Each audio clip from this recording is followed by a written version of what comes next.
Chat. Let's see if I can have a look at the YouTube window there. Yeah, it's still going live. It's live? Hey, it looks like it's now live. That's okay. I was kind of stalling and apologizing it for it being a little slow.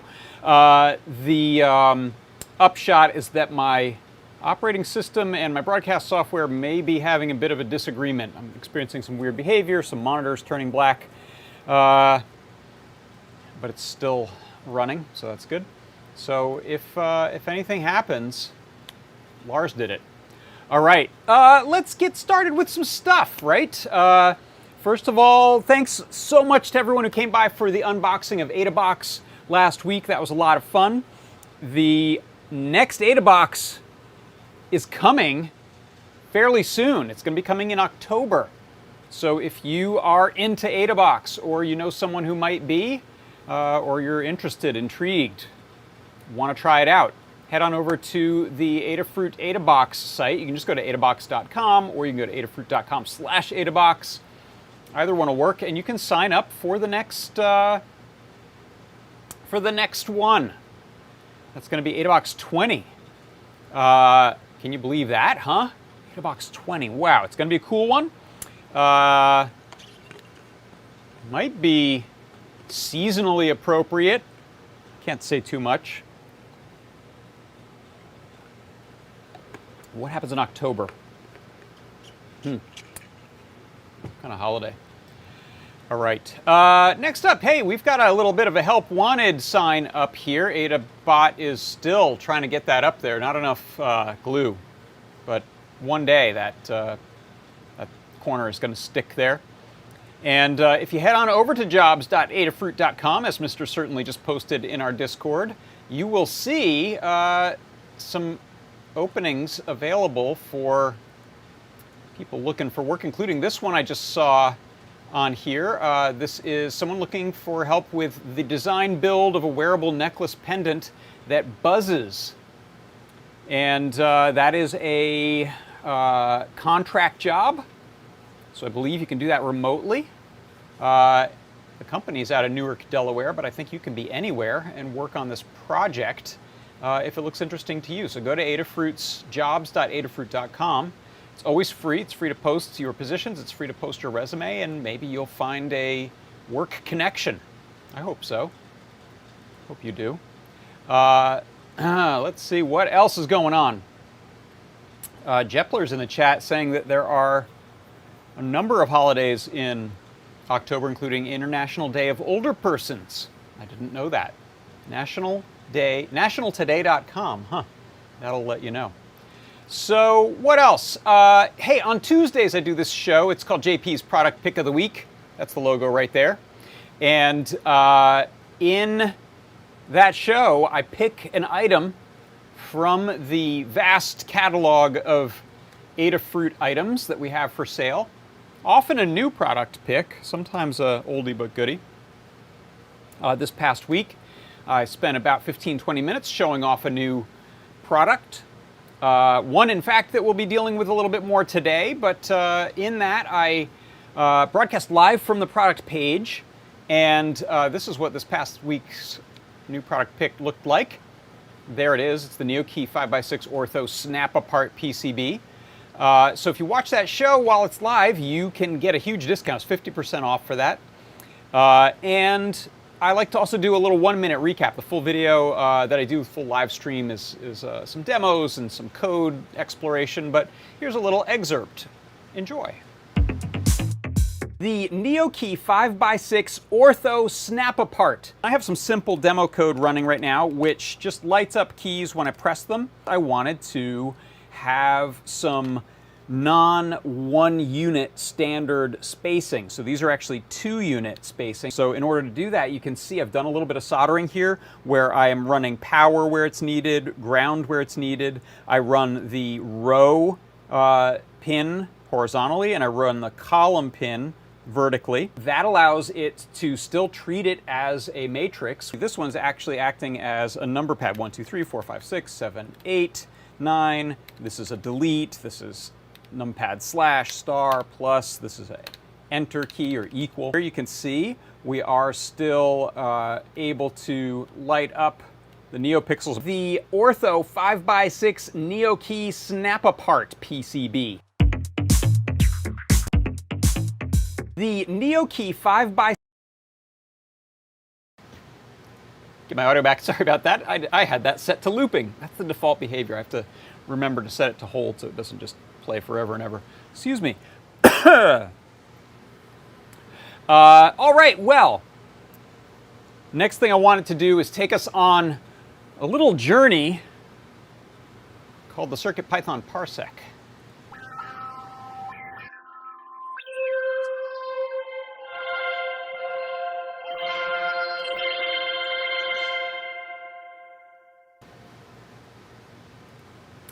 All right, for the CircuitPython Parsec today, I wanted to look at how you can time an event in CircuitPython to figure out how long it took. So what you can see here is a little demo I have. It's a Feather RP2040 with a Sharp memory display connected to it. You may recognize this from a few weeks ago. I was showing this. And I'm running here a modified version of some particle code that our good friend Todd Bott wrote. And you can see here, I'm listing the number of particles that are in the simulation or in the screen right now. And I'm also listing the frames per second, the frame rate that this is running at. And so how you can get that is, I'm going to scroll down in here, and what's important is that we've imported the time library. Once you have the time library imported, you can do things like this. I can set a variable called start time to equal time monotonic, which is the exact moment when you ask it. You get a unique time that's essentially a ticker that's been counting up since this board came online. New variable called elapsed time equals time monotonic minus that start time. So this is going to tell me in milliseconds, I believe in milliseconds or decimal parts of seconds, now I can't remember, how much time has gone by. It's in seconds, yeah. Then I'm doing a little bit of math to convert this to frames per second. This FPS is an integer based on 1 divided by the elapsed time. And then I'm just printing that into the serial port. So you can see here these are taking about 0.1 to 0.2 seconds, which equates to about 6 or 7 frames per second. And what we can do now is we can, for fun, go in here and adjust the number of squares in the simulation. So I'm going to change this num squares. Let's double it, say 200. Let's see what that does to the frame rate. Oh, my screen is acting up. I don't know what's paying attention to that there. Hold on, I've got a screen dancing around on me. I think I have a suspicion of what that is. I'll check in a second. So first, let's save this. It's going to restart, and we should see. Oh, let's see. Let me save that properly to the board that was saving to disk. All right, so let's save to this little Feather board here. Hit save. Yeah, I'll replace the code there. Thank you. That's exactly what I want to do. Okay, so now it's... Oh gosh, did I save that to the wrong board? I sure did. It's the heat is getting to me. I still need to do that trick to all my... All right, let's try this one more time. All right, let's save that to a board that isn't showing up. All right, I can fool the Finder into bringing that online just by turning the board on and off. There it is, CircuitPy drive. Hello, that's the one. All right, as if by magic, I'm going to save the code onto there. And now, when it restarts, you'll see I've lost the serial port in the code there. But now, when this starts up, you can see it's running at about 1-2 frames a second. It's actually slower when those are all clumped together. I am not sure why. And now it's getting up to maybe 4 frames a second. So you can see the difference. When we had 100, we were going quite a bit faster. So that is one way that you can time how long an event takes inside of CircuitPython. And that is your CircuitPython Parsec.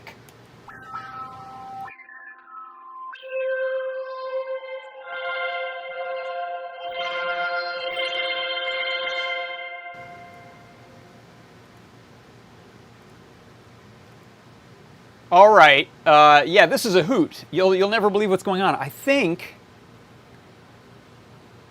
somehow Wirecast, the software I'm using to broadcast here, it is picking up keyboard shortcuts even when it doesn't have focus. So that could be that something changed, again, like I said, in this version of the operating system.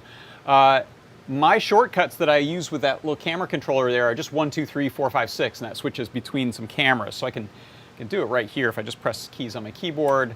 1, 2, 3, 4, 5, 6. So I think what happened before was I pressed the 2 key over in code, and it noticed that, which is a huge pain in the neck. I'll switch this to a more obscure thing, just Control-Shift-1 or something like that.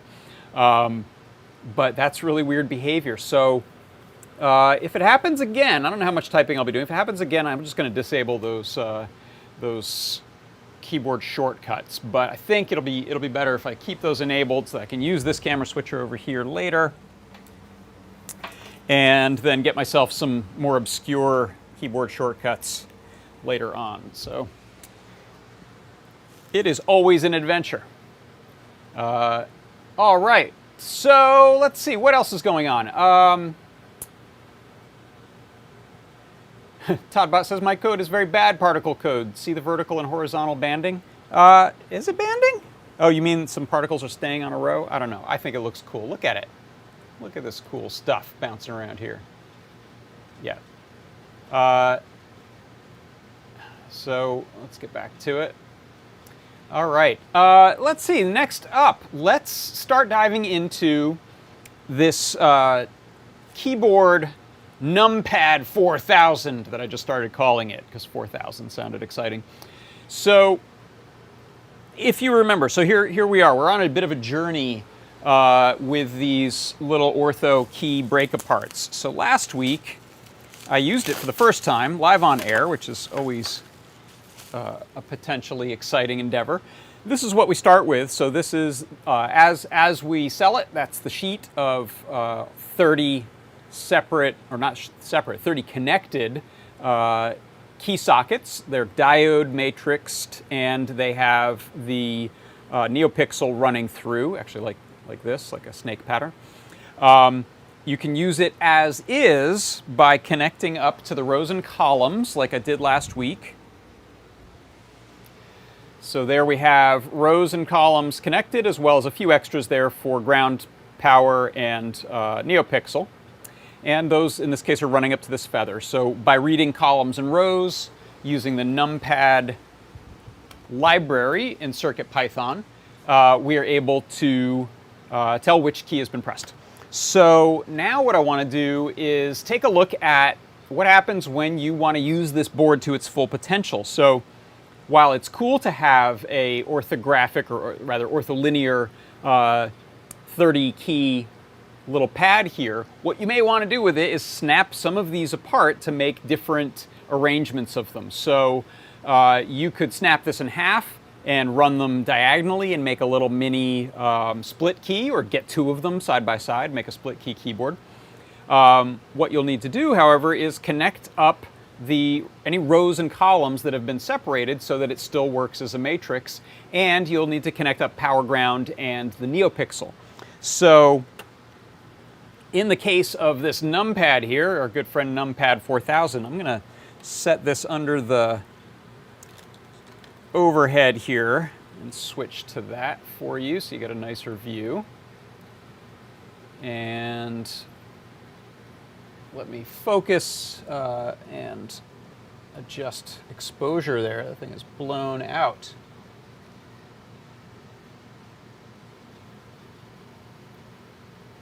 There we go. Whoa, it was sharp, and then the control. This thing has a touch screen for focus. I really wish it had a physical knob. There, okay. So what you can see here, let me get something to point with. A pencil will do. So up here at the top, in fact, I'm going to unscrew this little bottom plate. I wanted to still be able to see what was going on in there, but I am covering up some of the messier bit of wiring there. So this is a little sort of stacked, multi-part 3D printed enclosure that I made for this. And it's hiding the Feather board that's running this, the Feather RP2040.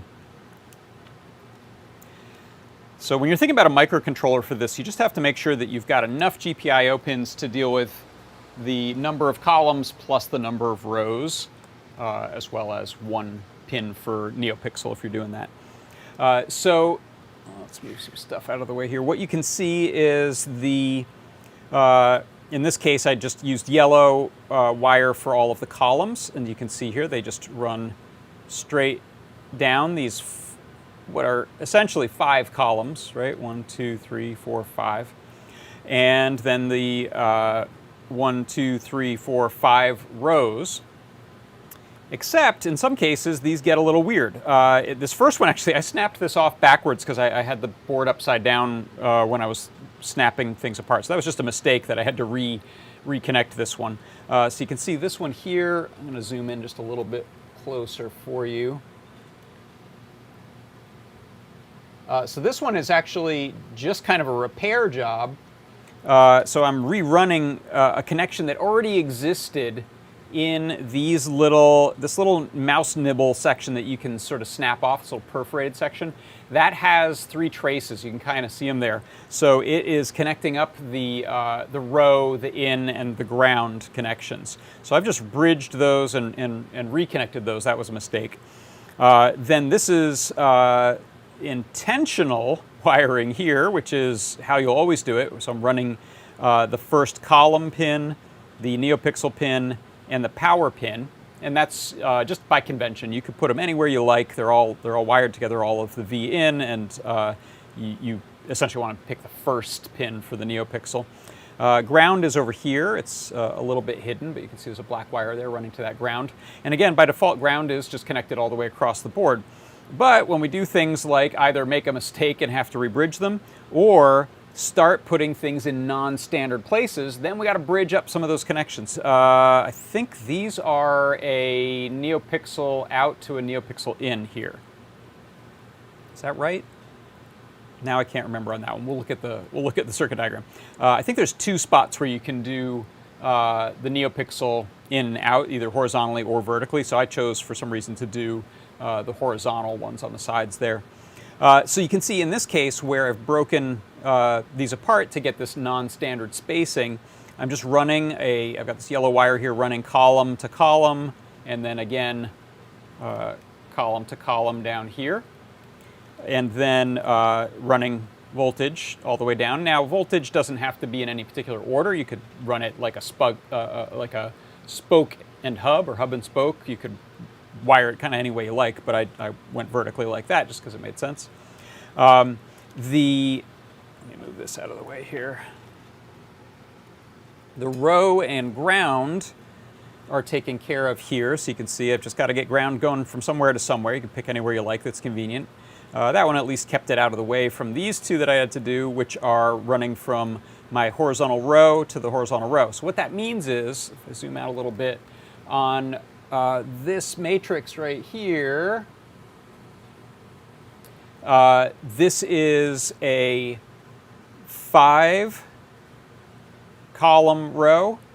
This is a 4-column row, because this one stops and I don't continue the row pin on. This one's a 5-column row, so 1, 2, 3, 4 that weren't snapped apart, and then this 5th one that we're connecting to. And this becomes important when you start dealing with code, because you need to tell it not only how many columns and rows you have, but how long they are, so that you can actually get correct answers for when keys are pressed. Then, let's see, we've got, in this case, since the NeoPixels run as sort of a snake pattern, they start in this upper corner, and then this one jumps down to the next row and heads to the right, flows down and heads to the left, and does this little jump up to this one, and then snakes back down, goes internally, and then snakes across. So here's a case again where I just have extra spacing in here in order to accommodate the 2U width 0 key that I'm using on the numpad. And so that's just straight up an extension, and you can see this column here is 1, 2, 3, 4, 5.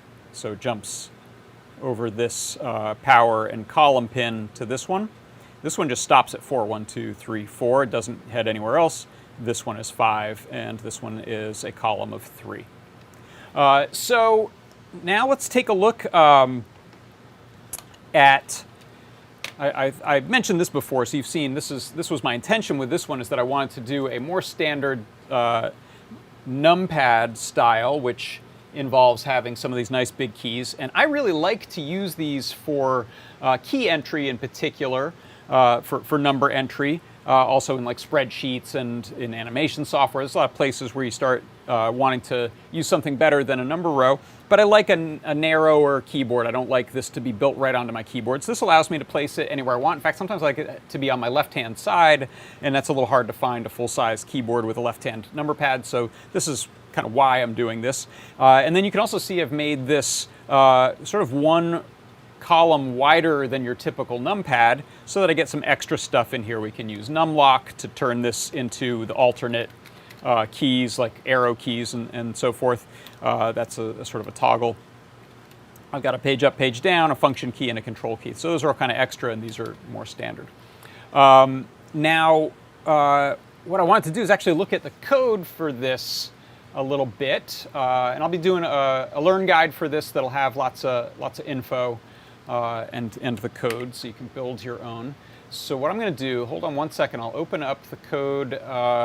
In fact, why don't we plug this numpad in, and we can see it in action.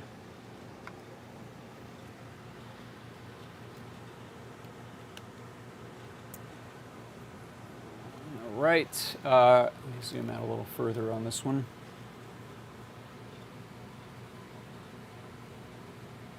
Come on, focus. Yeah.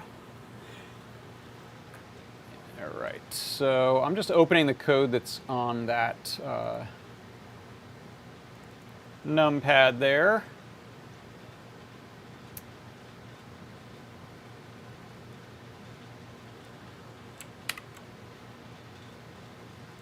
Or attempting to. Let's see, is this it?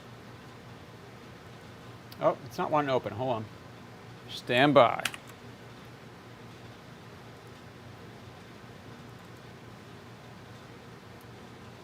There we go. Okay, so I can show that. I'll show that here.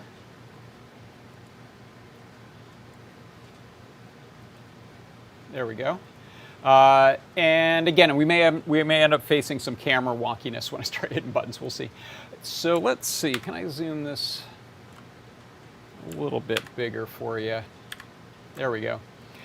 So same stuff we've been doing with other keypad projects. I'm importing the board for pin definitions. Keypad is the library that we're using for all the diode matrix stuff. Also works with shift register keyboards or straight GPIO pin keyboards. Importing NeoPixel, and then USB HID so I can do the keyboard and key code stuff. Here you can see I'm actually telling this it's a 5-column and 5-row layout, so you will tell it whatever the largest dimension is on each of those, even if some of them will end up being smaller. It'll still work. I'm telling it the board NeoPixel just because I kind of wanted to light up the one that's on there. Don't necessarily need that. These are the pixels that I'm using for the number pad itself. So you can see these are lit up. It's easier to see underneath because I'm using these opaque double shot keycaps so they don't actually shine through. You can just see they're under lighting around the skirts of them there.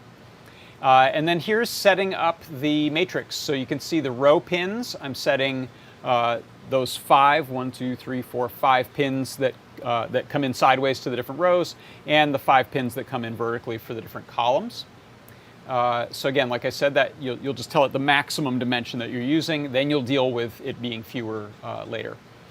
The example code that I had been running before had some clever math to correlate the NeoPixels, which are in this S pattern, to the matrix pins, which are in a sort of start left to right on each row. So that's gone. I can't use that anymore. So instead, I've used a couple of little lookup tables. So this is my key code lookup table. And so here's how when I read which ones get pressed, essentially because it thinks that there's a 5x5 matrix, but some of those are never going to get pressed.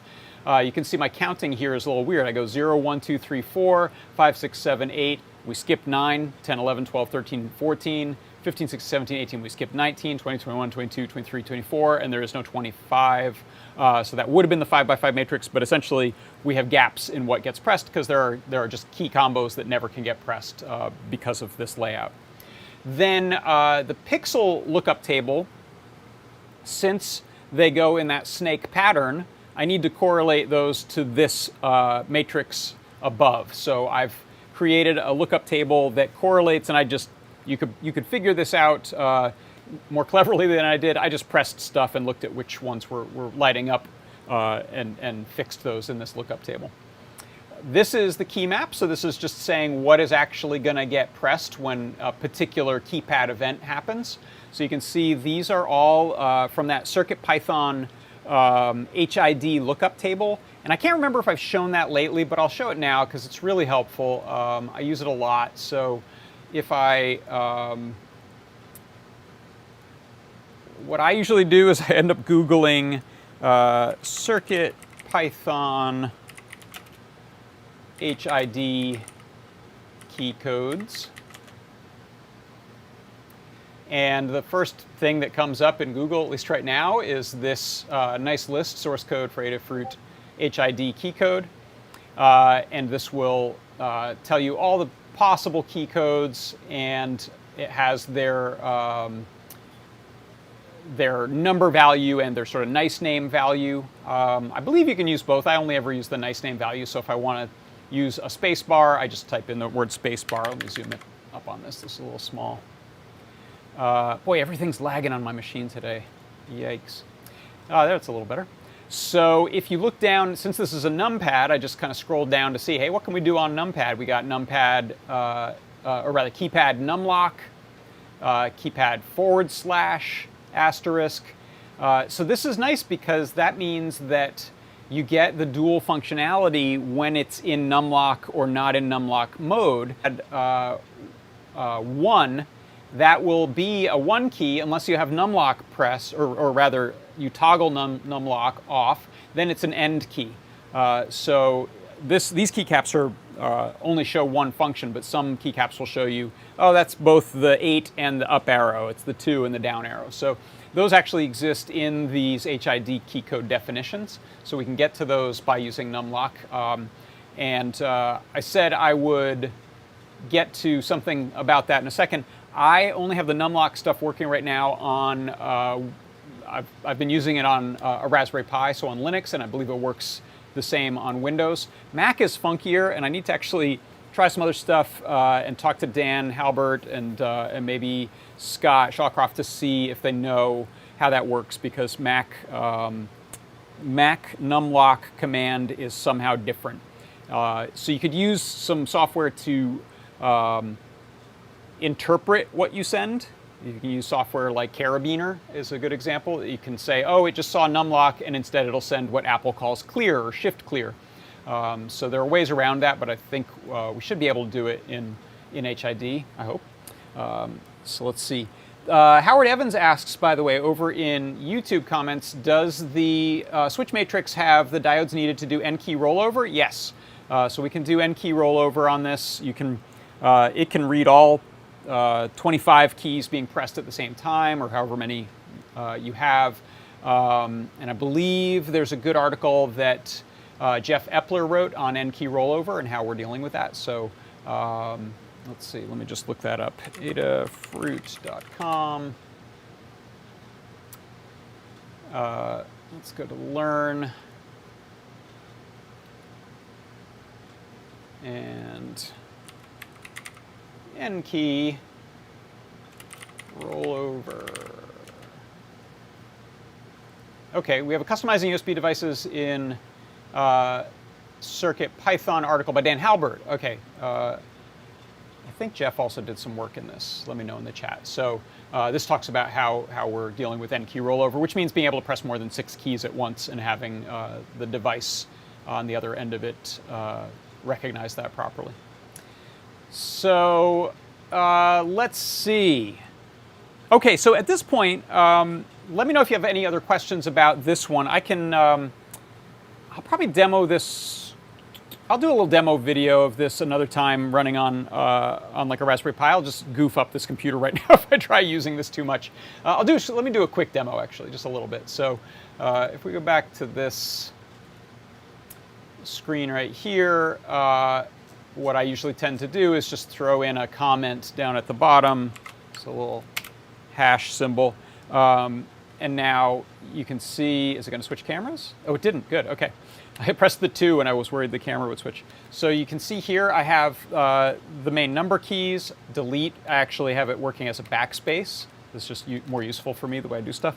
I haven't done this yet, but in the code you could do things like maybe make function delete be regular delete versus backspace. You could create layers and things like that. So these star and slash will just type those, or if you're in your calculator app, those will actually just work as expected. Minus, plus, and enter is actually an equal sign, which again acts as enter inside of a calculator app. You could do something like control enter key here actually is a real carriage return type of enter. Function, I don't have it doing anything yet other than typing an F. And that's because I don't think I understand how function works on Mac. I think it's I don't think it's a real HID key code. I think it's just telling the top row of keys to send media key things like volume, or if you have the function key, pressed the other one, and you can change that in the operating system settings. So right now I don't have that doing anything smart. Page up and page down, we'll do page up and page down things.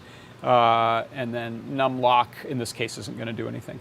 So if I do this in Linux, when I hit numlock and then 4, that'll be the left arrow key, for example. So that's why I should demo that somewhere else. Okay, so now what I wanted to do is jump over to the workbench and show you how to put together, once you've snapped some stuff apart, some tips and tricks that I've learned about dealing with that. So let's jump over to the bench cam, and let's see. I think I'll also, let me fiddle with something for a second here. I want to throw an image on the screen as well that we can refer to. I'll just put that one there. How about? Okay, so the example here I have is actually, this is the extra stuff I peeled off of that other keyboard. Get that over there where you can see it. So in turning the 30 keys into the 23 keys that I needed, or 20, how many do I have? I can't remember now how many are on that. The fewer than, 22? Yeah, it must be 22 because I'm left with 8 spare. So I end up with these 2 little boards here. And so what I want to do is turn these into a neat little kind of macro pad. And my idea behind this was that I looked at this and said, hey, an itsy bitsy fits really well there. And itsy bitsy is basically the same size, I think, as a Arduino Pro Micro or a similar board like that, which is really popular for people running QMK keyboard software. So that fit there, that works pretty well. So I figured I would do a little layout like this. So I adjusted my little key plate and model that I built in Rhino and Grasshopper, and I 3D printed this thing so that my tip number 1 is, if you're going to take some of these and rearrange them and keep them on a grid, the easiest way to do this is with a key plate. Now you can 3D print these, you can laser cut them, you can cut them out of some card stock on like a cry-cut machine. You can do it by hand with an X-Acto knife and a template. But the nice thing is that once you mount keys into them, even if it's something somewhat flimsy like cardstock or a couple layers of cardstock, that's enough to keep things essentially on a jig. This acts as a jig for keeping things spaced properly when you're soldering. Otherwise, you'll end up, if you're just trying to do it with wires, it could be difficult. You can take things like little bits of jumper wire like this and or jumper pins and bend them to fit, but you got to be pretty exact with that. You might even need a different jig to do that. So what I'm going to do is, oh man, this camera's really flashing. Sorry about that. Let me see if that can be fixed. I'm noticing some really weird flickering. Are you seeing that too? I don't see anyone complaining. Maybe that's just something I'm seeing. I hope that's just something I'm seeing. Yeah, Jeff Epler says, highly recommended to 3D print a key switch plate. If you don't, it can be pretty difficult. All right, let me move that out of the way for now and just see if we can get the camera to calm down. And so in a case like this, you can probably put a few of your keys in, and you'll just want to make sure you're matching the orientation. So these are going to be pins up and LED shine through on the bottom. See, that has a little slot there for the LED shine through. As well as these are somewhat translucent, so you get a bit more light kind of glow. So we can throw a few of these in here and then start fitting them in. This is flexible enough that with this few keys that you can actually probably put them all in there and just push them in one by one. Let's do that. It varies. If you're doing a full keyboard, sometimes it's easier to just put a few spare ones and then fill them in later. It's very easy to get one of these backwards if you're not paying attention. These are these really nice Kale box jades, really clicky box jade pin key switches.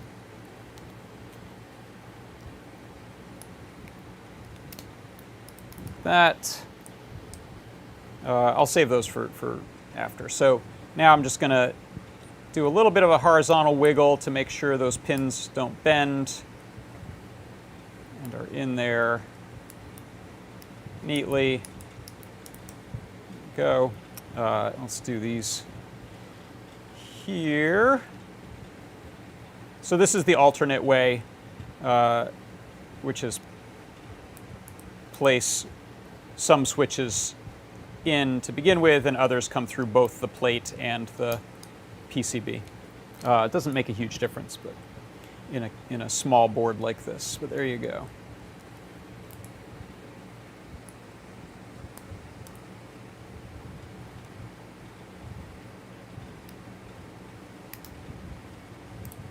Okay, so that's the layout that I'm going for there. And then what I would recommend doing is layout in, oops, you can see I did it in fritzing there, or you could just do it on paper or another piece of CAD software. But you want to lay out things so you have an idea of how you're hooking them up. You can see here too, I was, actually, I'm going to pop this one off. I forgot to file off or trim off some of the little rough edge there. And so it was conflicting, and these things didn't really want to be next to each other. So this, let me get a little closer. Is that as close as I can get? It is. Can I zoom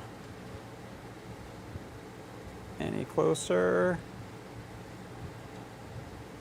What's the closest I can zoom?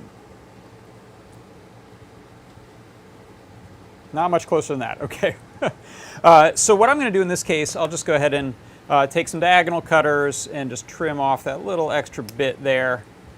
You can also file that off. Just be careful that you wear a mask so you're not breathing in that fiberglass. It's nasty stuff, and it's worse when you file it versus trim it. So another thing I wanted to mention, when you're breaking these off of the big board, so here's the big board I put together last week. When you're snapping stuff off, you can pry off, if you're not using this bottom piece, you can pry that off using some pliers. Maybe press this down against the edge of your workbench and then pry that off.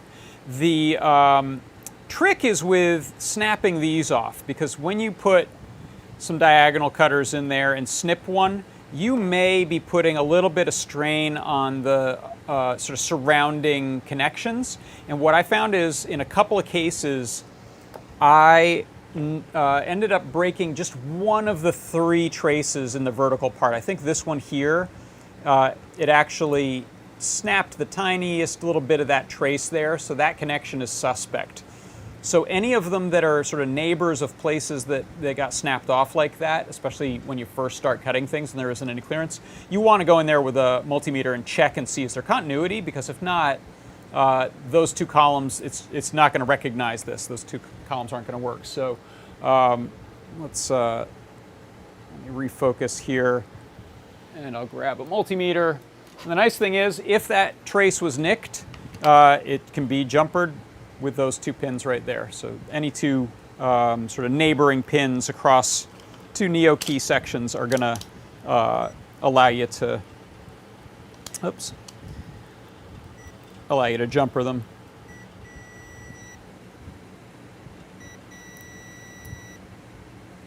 So it's this one. So it's on this side. I know I wiggled one before, so this isn't going to get any voltage. If we wiggle this, as I wiggle that, it reconnects, so I know I've got to jumper that there. So that's kind of the main tips I came across that I wanted to share. And then, like I said, we've got a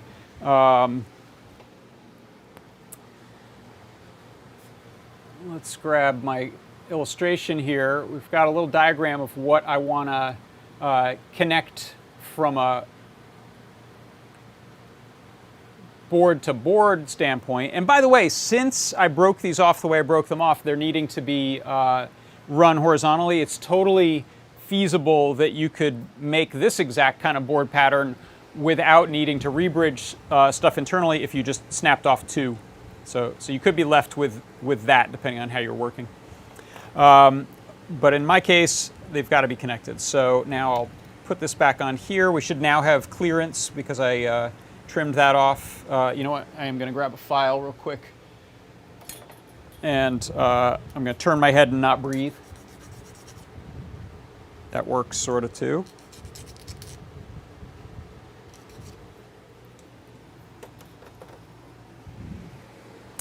Right, so that'll fit, I think, pretty nicely now without bumping into the neighbor. And we can just push that boop, right on like that. The jumpering that I'll need to do, if you look at my illustration there, I've got this row to row, row to row, row to row, and ground to ground, ground to ground, ground to ground. And then, in this case, I'm going to, I think, have this as my starting NeoPixel, because it runs down this way. And then just following the silk screen, these kind of can vary depending on where they originated in the original PCB. This is the out here for a NeoPixel, so I can run from out to in here, and then that means I can run my NeoPixels just like that, or you could jumper it all the way back up to the top. So it's up to you, but we want to end up with one row, and then we'll just use a little lookup table or some math to deal with that. So I don't know if we have time to. We probably don't. You probably want to watch me solder all these in, but I'll get it started, and I'll share one other trick along the way as we do that, which is if you look at. Let me grab the NUMPAD.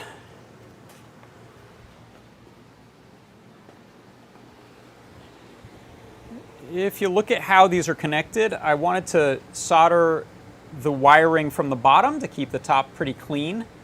And one way to do that and then keep these at sort of a consistent length, I needed to have enough to be able to pull that through this, this hole in this.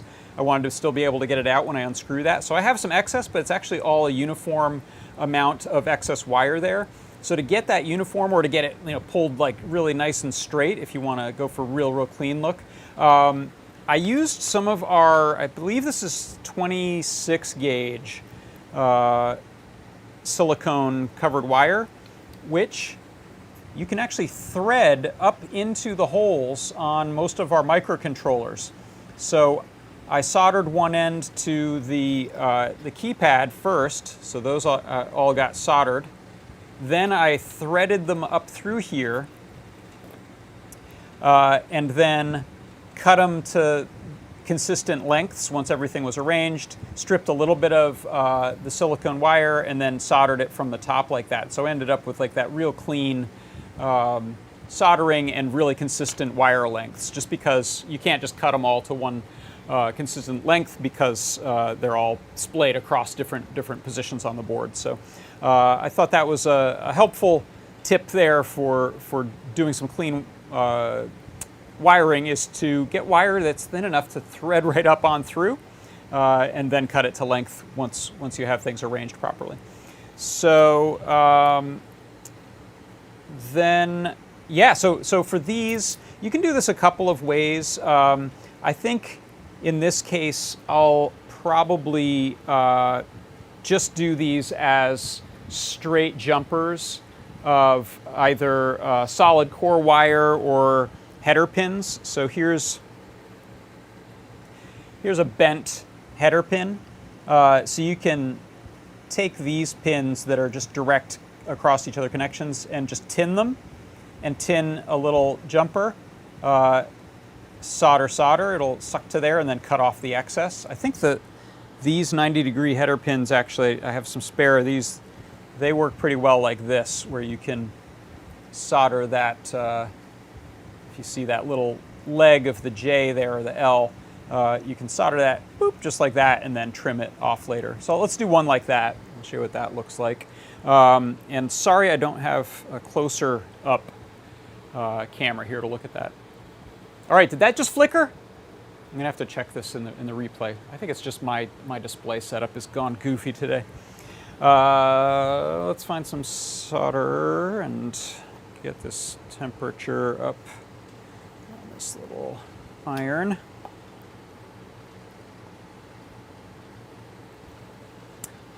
So just to get it started, I also don't have a soldering iron holder for that iron, so it's always something.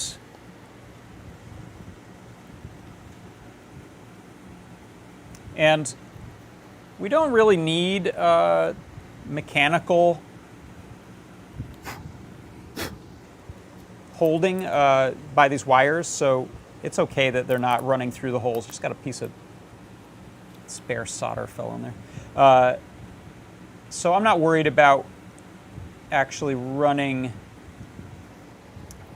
a wire down through those and sort of stapling it. That's not necessary. Again, I don't want to hold that with my fingers. I want a needle nose pliers for that, or tweezers.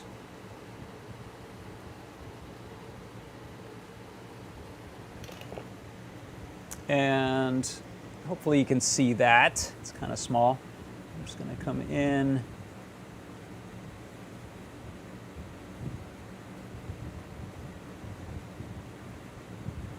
Jumper that, and that may do well enough with just what was on there. You can see I've got that part to trim off.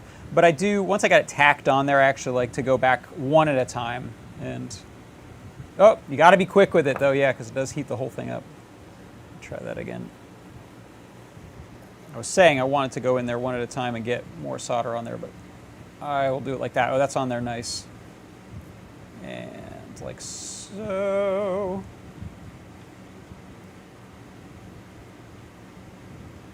You kind of have to hold it for a moment because that retains enough heat to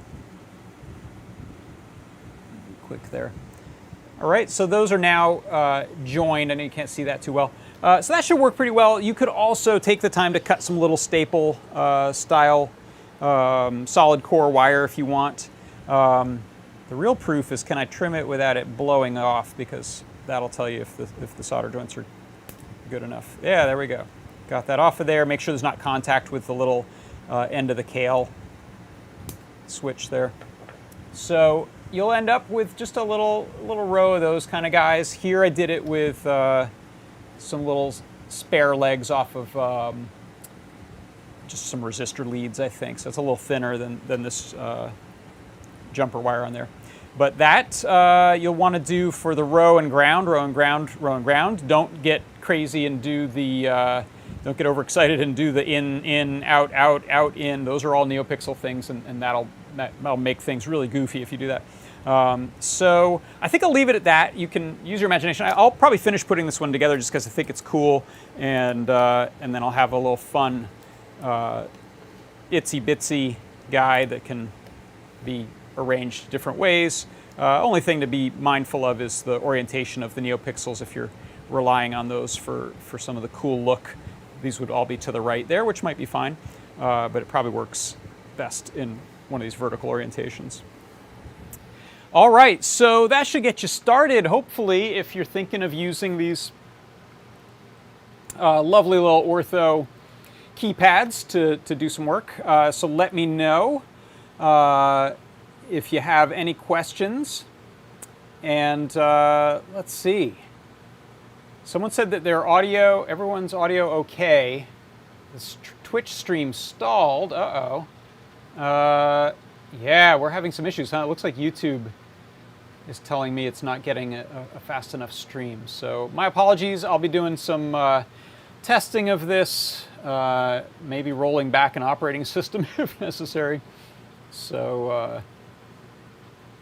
oh, that's a nice idea. Wagon Load said they'd cut 90% off the long side of the L so you can do a short bend and drop that down into a hole. That's very smart. I like that idea. NBRKN asks, is that a custom enclosure on the NUMPAD 4000? It is. I designed a case and 3D printed it. It's actually kind of a layered setup. So there's a top layer here that covers some of the gap and brings this up a bit higher.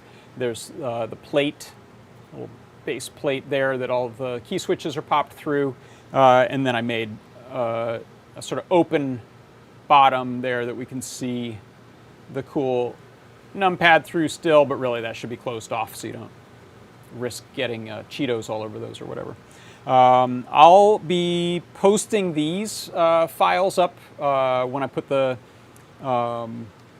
Learn Guide together for this, so you can build your own NumPad, and hopefully that'll also be, you'll be able to use those model files to adapt it in some cases if you want to, let's say, shear off a row.